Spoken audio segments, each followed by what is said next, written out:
സഹോദരന്മാരെ, ഒരു വീട്ടിൽ ഒരാൾ കടന്നു ചെല്ലുന്നതിനും അവിടെ നിന്ന് പുറപ്പെടുന്നതിനുമൊക്കെ വലിയ മര്യാദകളുണ്ട്. യാ അയ്യുഹല്ലദീന ആമനൂ ലാ തദ്ഖുലൂ ബുയൂതൻ ഗൈറ ബുയൂതികും ഹത്താ തസ്തഗ്നിസൂ വതുസല്ലിമൂ അലാ അഹ്ലിഹാ ദാലികും ഖൈറുൽ ലക്കും ലഅല്ലകും തദക്കറൂൻ. ഓ മുഅ്മിനീങ്ങളെ, നിങ്ങളുടേതല്ലാത്ത മറ്റ് വീടുകളിൽ നിങ്ങൾ കടന്നു ചെല്ലരുത്. ഹത്താ തസ്തഗ്നിസൂ, സമ്മതം ചോദിക്കുകയും വതുസല്ലിമൂ അലാ അഹ്ലിഹാ, ആ വീട്ടുകാരുടെ മേൽ സലാം ചൊല്ലുകയും ചെയ്തിട്ടല്ലാതെ. അങ്ങനെ കടന്നു ചെല്ലുന്നതാണ് ദാലികും ഖൈറുൽ ലക്കും, അതാണ് നിങ്ങൾക്ക് ഉത്തമം.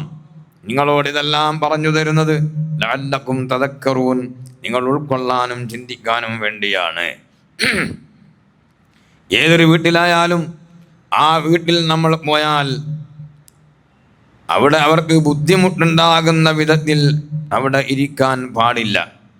ഇവരെല്ലാം ഒന്ന് ഒഴിഞ്ഞു പോകണമായിരുന്നു എന്ന് ഈ വീട്ടുകാരൻ ആഗ്രഹിക്കുന്നുണ്ടെന്ന് സാഹചര്യ തെളിവുകൾ കൊണ്ട് ബോധ്യപ്പെട്ടാൽ ഒരു നിമിഷം പോലും പിന്നെ അവിടെ നിൽക്കാൻ പാടില്ല. ഇതെല്ലാം സാധാരണ ആളുകളുടെ വിഷയമാണ്. എന്നാൽ